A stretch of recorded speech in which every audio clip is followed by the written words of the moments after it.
Bienvenidos to Straightforward or Not. the only podcast that gives you straightforward answers. Or not. Or not. We're going to figure out. Nice. What are we going to be talking about today, sir? We're going to be talking about FIFA and the World Cup. Okay. I don't know what this shares. Man, okay. I'm trying not to move so we don't hear all the time. Okay, actually, we were just talking about this. And so this episode is going to be a little bit different. It's not going to be so much about back and forth. I'm the homosexual that is not so inclined into knowing what is going on. So I'm going to have questions. So maybe this is going to be more like an interview. Yes. Like, what do you know about it? How you feel? So let's start with the name. That would be a great one. Because to me, I was like, what is that? And you went in, okay, go ahead. Tell them. Tell the kids. That's a great question. So what FIFA is the world's largest sporting organization. So they control soccer within the rest of the world, or what people consider as football. They have the refs. They have the World Cup, African Cup, all these different cups in the world is under their branch. So kind of like the NFL, NBA, anything like that. Okay, got it. Okay. But for the rest of the world in soccer. And they are just so large. They put on such massive performances and they control so much. But it's a great thing because they put on these amazing shows and competitions. Got it. One of the things that we talked about is the fact of how soccer is not really so much known in the United States, but maybe that's my ignorance. I feel like America is known for basketball and football, which if you're from Latin America, you will call soccer football. Exactly. So let's call it the American way so we don't get it confused. So soccer. Got it. Which sport do you lean into more? Or let's say, what came first? What sports came to you first? Yeah, so definitely American football came first and hockey. And then soccer came later when I actually traveled to Spain, and that's all that was on the TV. Okay. And I started learning Real Madrid, Barcelona, all these Spanish league teams, and then started branching out to the UK. So Manchester United, you have Liverpool, Arsenal, Chelsea. You have the German league, you have the French league, you have the Saudi league now, which is upcoming, and even MLS, which is finally making an appearance in the world. But yeah. No, you know what's funny? Because you did send me a couple things for me to go over so I can kind of know what I'm talking about ish. Is soccer really like, how can I put it so I can put it into full sentence? A group effort, or is it really focused on certain players? Because I feel when I watch it, like there's a couple like main characters that is the ones that people know about. And then there's other ones that nobody know who the hell they are. And that's the best part about it. Really? Well, here's the thing. It's when you think about it from a different perspective, right? You have two different people. Mm-hmm. You have people that know and love the game like in and out completely. And you have people that are just new getting into it. You have all these superstars that you know, and you kind of have that supporting cast behind them. That's how the pitch is. That's how the field is. You have a couple people that are excelling, and then you have the support cast that are really helping them and building it together. You have maybe a striker or goalie or a defender that's, on a higher level. And then you have people maybe one rung below them or two rungs below them. But when they play together, it's all unison and it's a different thing. And the nice is there a position that is just like the most like, because I know like the goalie is the ones that like stand in. Obviously, they're important because they're the one that's stopping the other team from winning. But what other position is the one that people like, okay, this is my guy? 100% striker. The strikers are the best. Like you look at Messi, Ronaldo, Pele, Maradona. I mean, which we're gonna hit some of those guys. We're gonna be hitting some of those guys, and there's a couple others. Holland, Mbappe, right now. Neymar to be another one that are very big in the world. That's the position. That's what people really idolize. The people that get all the fame, that score the goals, that are, celebrating, that are partying till 2:00 in the morning. Ronaldinho, that are just enjoying their lives. But here's the thing that I'm trying to understand when it comes down to soccer. This is a great teaching moment. These people are put in these positions from the beginning. And so it's kind of setting them up to be those famous people, or it's in a sense they build a career and then later on they get put into those positions. Why am I asking that? So you can get a full perspective on it. Is I feel that some of the main players that people I've heard talk about have. I don't think it's so much based on their history or in the game, but also like how hard it was for them to get there. So there's always a story that people like relate to and makes them root for them. Is that correct or not? 100%. You're spot on that. And I think there's always a story behind these famous players. And it goes on, whether it's, you came up in poverty or you were playing soccer on the streets and you just got really good. And it's always a feel-good story when people get up there. Now, people are kind of designed and they're put in the spotlight at a very young age. When you're really good, it's very hard to not get ignored. And a lot of these professional athletes in soccer that are strikers, they've been famous in one way or another, whether it's with women, whether it's with men, whether it's with whatever it is, society and partying from a very young age, that they embrace it. I want to say over the past 5 years, it's been a little bit different because I think as the new generation comes in, the ego and the confidence becomes arrogance and cockiness. So beforehand, it was confidence with a hint of ego. Well, there was a lot of ego, let's be honest. Yeah, these players are egocentric on every level. But some of them have a story that allow people to root for them due to where they come from or maybe how long they've been around. They allows people to want to root for them because of the underdog story. Like people love that. They love it. Which is like the guy that you sent me about. I forget his name right now. Messi and Messi. Messi. Explain to me like what is him right now when somebody tells you like I'm watching this and everybody's talking about this Messi guy. Messi is one of the best soccer players that ever exist. He's this Argentinian legend that has, I want to say, 6 golden boots, which is kind of like the MVP of all of soccer in the world, not just in one league. He has won a World Cup in 2022 with Argentina. He was Barcelona's top person for God knows how many years, 10, 12 years, something like that, which is unheard of being in a team for that long. And his most famous rival is Ronaldo, a guy from Portugal right now who's trying to win the World Cup. Guy has a good feel-good story. He came up from one club. He was in there the whole time. That was the top club of the time. And he was surrounded by the best players. He has the skill set. Even now in today's society, he's still considered one of the best players. So where does the controversy comes from when it's like, if he's getting away with this, he's getting away with that? Or I saw one clip when he's like placing the ball and then what is the, I want to call it the referee, but it's the referee. It's the referee. Okay, yes. got it. Yes. It allows him to like place the ball. Yeah. Where he want. Where does that come from? Because what are people trying to say with that? That he has like an easier path because people are rooting for him, or where does that come from? So here's the controversy. Okay. And people are going to hate me for saying this on every level. Hate him, you have the Messi versus Ronaldo debate. You have the golden princess of FIFA versus the ugly stepchild or the ogre. That's us. I'm the princess. I'm the ogre. Clearly. Shoot. That's why I had to wear the head. My hair's falling out. It's going bald. And you have FIFA that favors one player and doesn't like the other.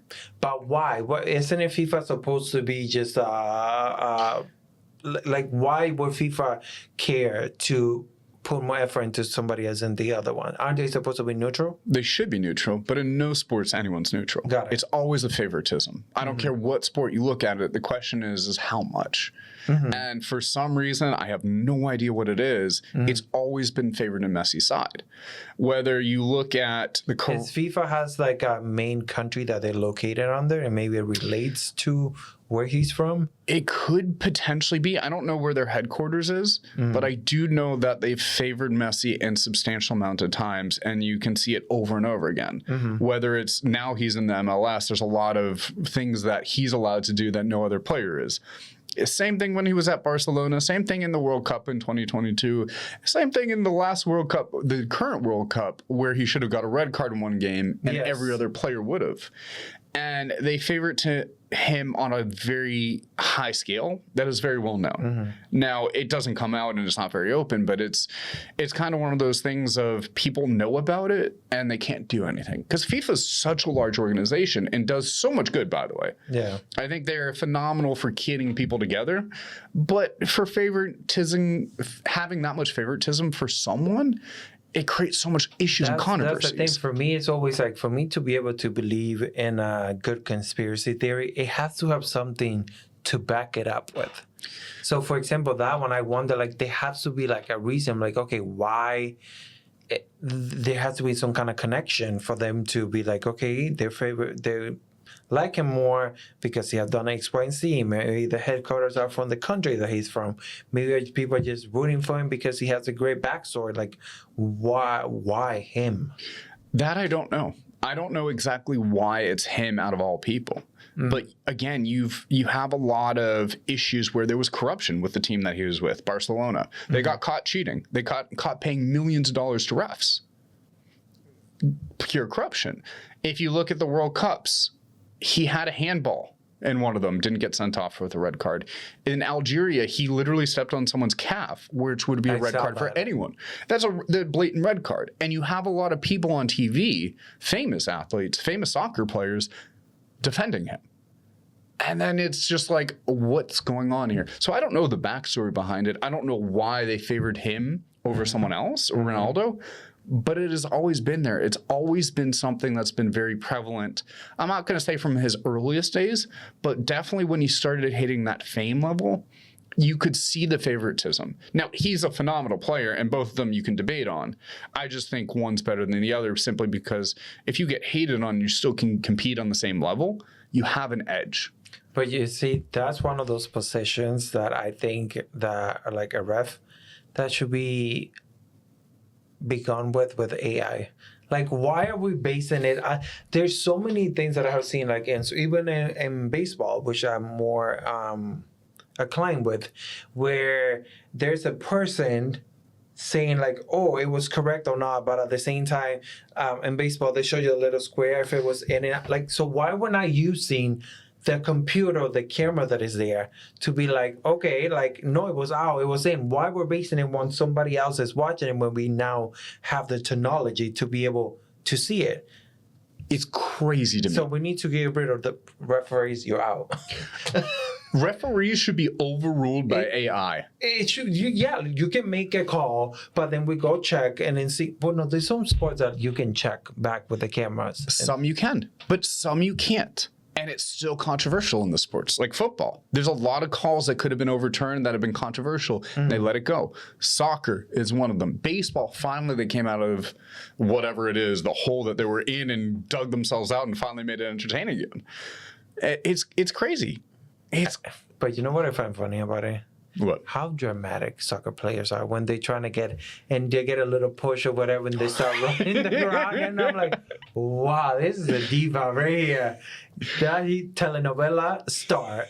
And then you see a back row back, it's like, it barely touched you. What is happening? I don't know. It's just, I find that funny of it. It's one of the best parts too, because you look at it and he just gets touched and he'll fly 10 feet in the air.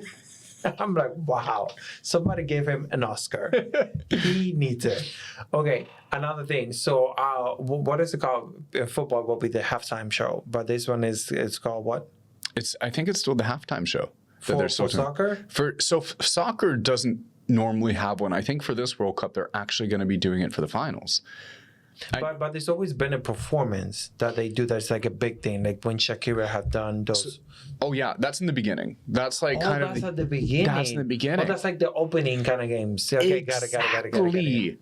Where, and I'll let you take this one over, where you have the famous, or not famous athletes, but famous singers. You have Shakira, you have Ricky Martin, and you have a couple other people, and some of their biggest songs have come from this. Yeah. I wonder, I think when they get it right is when they're capable of making a song that relates to the country that they are being, it's a sponsor or just being show ad. I don't know what you would call it. Like, for example, when Shakira did it, it was for Africa. It was in Africa, right, that time? So that one of her four. And then in the song kind of went intertwined with it, so it allows to be like it's able to relate to the country itself, but also to a bigger audience, because she was not singing in, I'm going to be really ignorant right now, singing in Africa. I don't think it's how Africa speaks different languages, right? So instead of being just in that, it was just applying to the culture, but overall to the masses too as well. So I found that really interesting in the sense of that. It's amazing that she can encompass the culture without even speaking their language.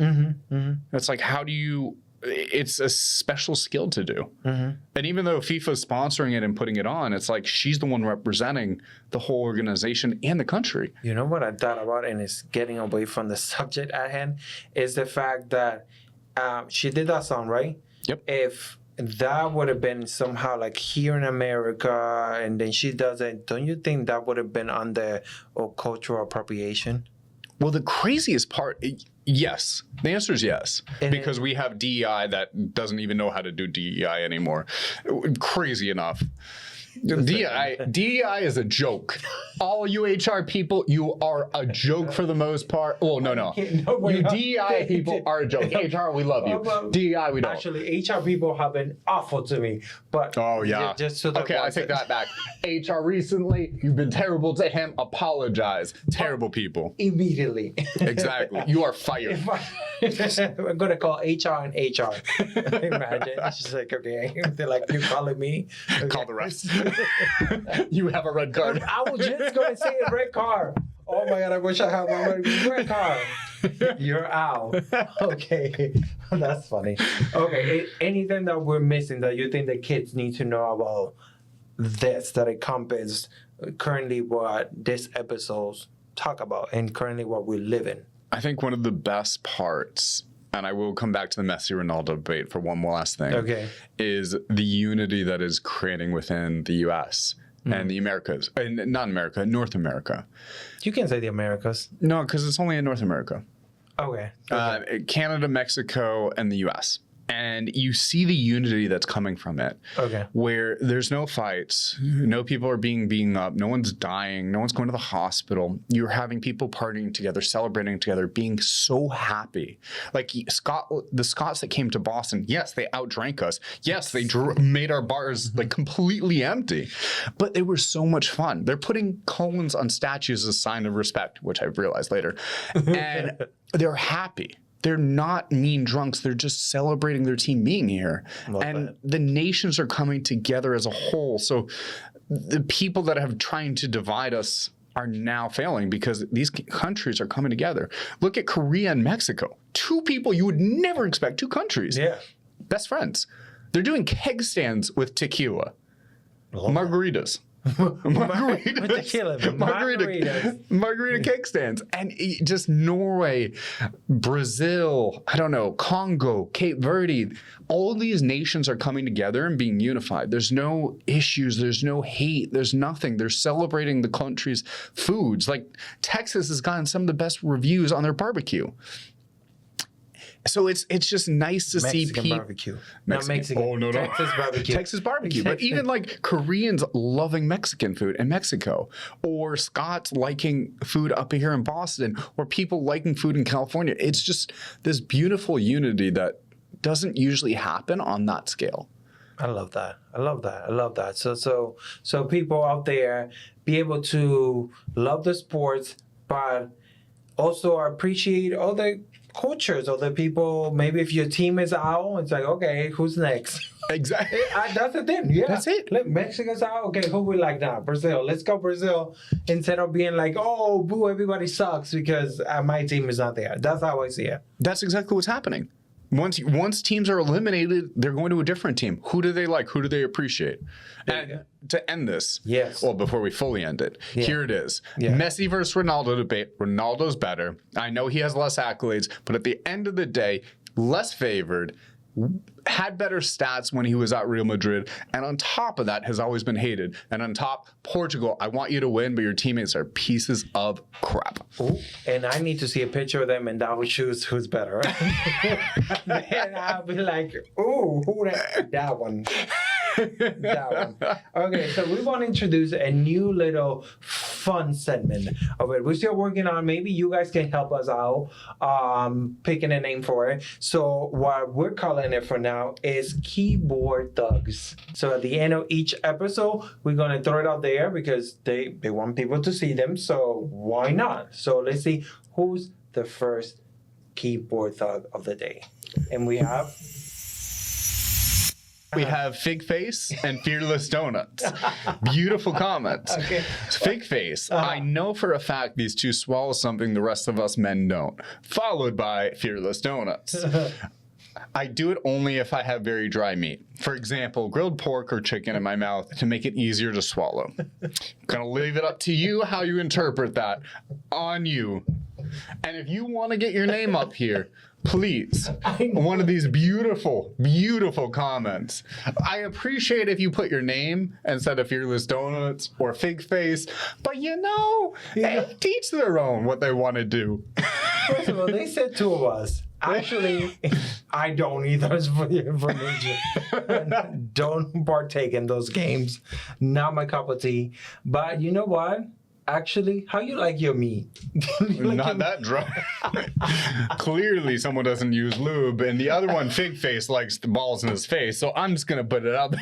You know what? Take us out. Take us out. Let the kids know where we are. Oh, and as always, you can follow us on Instagram, TikTok, YouTube, and Spotify. Follow, comment, and share. And clearly, we all want you want to be up here. You want to be up here. So please let us know. Let us know. Please take your chance. Take your moment and let us know how you feel about it. And let us know about this episode. Or you know what? We will go back into other episodes. Get creative, you guys. And with that being said, Peace out. out.